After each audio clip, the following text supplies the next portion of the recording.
Headline 24 news में आप सभी का स्वागत है और मैं हूं आपके साथ भारती लोधी।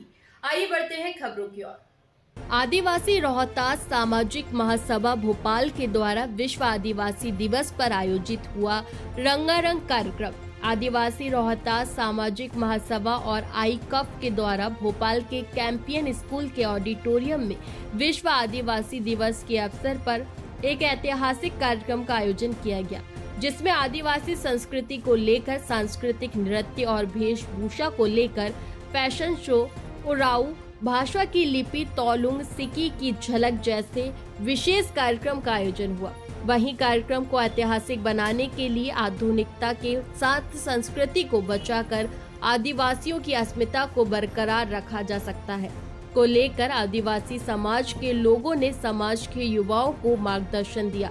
साथ ही आदिवासियों को प्रकृति की मिली धरोहर, जल, जंगल, जमीन के अधिकारों के साथ साथ सांस्कृतिक विरासत, नृत्य, वस्त्र, खान पान, भाषा, परंपरा को जीवन में बनाए रखने के लिए प्रोत्साहित किया। महोदय, आज विश्व आदिवासी दिवस मनाया जा रहा है। आप मुख्य अतिथि के रूप में आज यहाँ पर सम्मिलित हुए हैं। मुझे यहाँ पर मुख्य अतिथि के रूप में बुलाया गया है। मैं अभी हमारे जैसविक समाज का साउथ एशिया में indigenous ministry among indigenous people, उसका मैं नेशनल कोऑर्डिनेटर हूँ। और यहाँ पर मैं आज विश्व के सभी आदिवासियों को बधाई कहता हूँ, शुभकामनाएं कहता हूँ। और मूल रूप से सभी को मैं इस बात के लिए भी आह्वान करता हूँ कि सभी अपने जो ट्राइबल वर्ल्ड व्यू है, आदिवासी विश्व दर्शन है, जो आदिवासी पहचान और अस्तित्व का मूल है, इसे बनाए रखने की ज़रूरत है। हमारी जो पारंपरिक विधाएँ हैं, रीति रिवाज है, सांस्कृतिक पहचान है, यही हमारी आदिवासियत को परिलक्षित करती हैं, अभिव्यक्त करती हैं। जल जंगल ज़मीन से भी हमारी पहचान बनती है, लेकिन आज के समय में जल जंगल ज़मीन कई बातों को लेकर के प्रभावित हो रही है, चाहे तो कॉरपोरेट के द्वारा, चाहे तो इलीगल एक्विजिशन के द्वारा। और इसलिए आज हमें जो इस वर्ष का जो थीम है आदिवासी का, सेल्फ डिटर्मिनेशन का, आत्म अभिव्यक्ति का, उसको हम लोग स्थापित करें। हमारी बोली के माध्यम से, हमारी परंपरा, रीति रिवाज के माध्यम से हमारी जो पहचान है, इसको अकाडेमिया में, रिसर्च में और हमारे जो कस्टमरी लॉज हैं, इसको भी लिपिबद्ध करें ताकि जुडिशरी में भी इसका स्थान हो। एजुकेशन में, हायर एजुकेशन में, जुडिशरी में, पॉलिटिक्स में जैसे हमारे स्वशासन की बात है, उसको भी स्थापित करने की ज़रूरत है। और उसमें हमारी जो विश्व दर्शन है, इस पर हमको दृष्टि देती है, समुदाय को बांध करके रखती है। इसलिए सामुदायिकता, सामूहिकता और सिम्बायोटिक रिलेशनशिप, जो प्रकृति के साथ, लोगों के साथ, परमात्मा के साथ जुड़ाव का जो मूल दर्शन है, यही हमारे आदिवासियों को स्थापित करता है।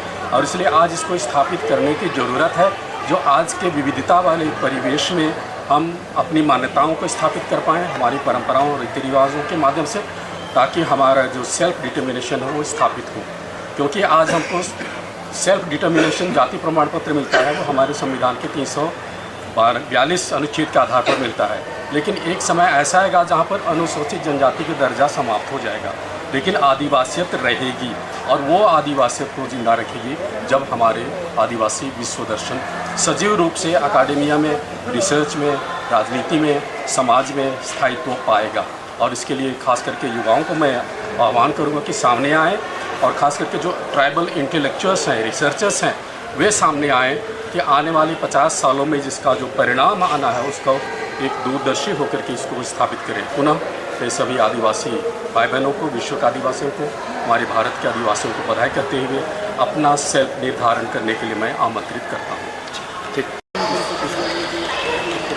जय जोहार। आज विश्व आदिवासी दिवस के उपलक्ष्य में मैं मैसेज देना चाहूँगा हमारे समाज के समस्त लोगों को। आज हम लोग विश्व आदिवासी दिवस बना रहे हैं। इसमें मूल रूप से हमारे जो आदिवासी हैं, जल जंगल ज़मीन और भाषा और संस्कृति से जुड़े हुए हैं। जी, इसमें हमारी भाषा और संस्कृति के बारे में बोलना चाहूँगा, क्योंकि हमारे प्रवक्ता बोल चुके हैं। हमारी भाषा और संस्कृति से हम जुड़े हैं। ये हमारा एक जो बहुत पुराना द्रविड़ भाषा से संबंधित है। इसमें हमारा जो उराव भाषा है, इसमें कुड़ुख बोलते हैं। कुड़ुख का एक लिपि है जिसका नाम है तोलुंग सिकी। इसको सरकार से हम बार बार निवेदन कर रहे हैं कि इसको हमारे लिए संरक्षण के लिए मध्य प्रदेश में भी लागू करें, क्योंकि मैं मध्य प्रदेश में रहता हूँ। तो मध्य प्रदेश में लागू करें, प्राथमिक स्तर पर इसको शिक्षा दीक्षा के लिए भी व्यवस्था करें और लागू करें। मैं यही विशेष रूप से अनुरोध करता हूँ। शॉर्ट बना। युवा किस तरह से आदिवासी संस्कृति से जुड़े रहे? सबसे पहले तो मैं आदिवासी दिवस के उपलक्ष्य में भारत में रहने वाले, पूरी दुनिया में रहने वाले आदिवासियों को बधाई देता हूं और कहना चाहूँगा कि आदिवासियों को मुख्य धारा से जोड़ने के लिए पूरी दुनिया, इवन भारत सरकार भी उनको आरक्षण दिया है और अलग अलग अधिकार दिए हैं, लेकिन आज भी वो मुख्य धारा में पहुंच नहीं पाए हैं। लेकिन सरकार या अन्य लोग जो उसको आज भी मुख्य धारा में पहुंचने से पहले ही उनको दिए गए तमाम सुविधाओं को हटाना चाहते हैं। आज जाति के नाम पे बांट रहे हैं, डीलिस्टिंग की बात कर रहे हैं, जबकि जोड़ने की बात जहाँ करना चाहिए वहाँ तोड़ने की बात किया जा रहा है। और आज भी हमारे आदिवासी शिक्षा से वंचित हैं, रोजगार से वंचित हैं और इन्हीं शिक्षा और रोजगार से वंचित होने के कारण उनकी जो संस्कृति है वो भी विघटित हो रही है। अपनी शादी ब्याह करने में समस्या हो रही है। आज उनके लिए योग्य वर वधु ढूंढना बड़ा मुश्किल का काम है। तो आदिवासी रोहतास महासभा युवाओं को रोजगार, शिक्षा, संस्कृति, खेल कूद और तमाम चीज़ों में आगे बढ़ने का अवसर देता है और उनको जो हमारी संस्कृति है, आदिवासियों की जो संस्कृति है, उनसे जोड़ने का प्रयास कर रहा है।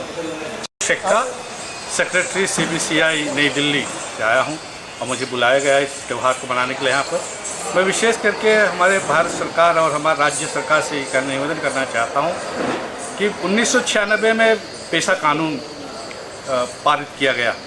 आज लगभग 29-28 साल हो गए और हमारी मध्य प्रदेश सरकार ने, छत्तीसगढ़ सरकार ने और अन्य कुछ सरकारों ने उसके नियम बना कर 2022 में लागू किया, परंतु उसको हमारे आदिवासी भाई बहनों के बीच में उनको जागृत करने की विशेष के विषय में जानकारी देने का कोई उपाय नहीं कर रही है।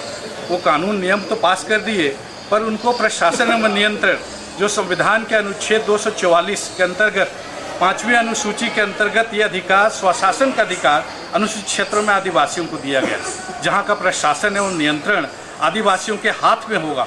जो स्वशासन का अधिकार है उसको देने में, उनको जागृत करने में, उनको शिक्षित करने में सरकार कोई रुचि नहीं दिखा रही। मैं निवेदन करता हूं सभी सरकारों से, केंद्र सरकार और राज्य सरकारों से निवेदन करता हूं कि आज आदिवासियों को बधाई कहते हुए, उनको शुभकामनाएं देते हुए कहूँगा कि आदिवासी स्वयं इस क्षेत्र में जागृत हों, अपने अधिकार और जिम्मेदारी स्वयं समझें और उसको निभाने के लिए पूरी कोशिश करें। धन्यवाद। फिलहाल के लिए इस खास खबर में इतना ही। देश विदेश की तमाम बड़ी खबरों को जानने के लिए देखते रहें हेडलाइन 24 न्यूज। नमस्कार।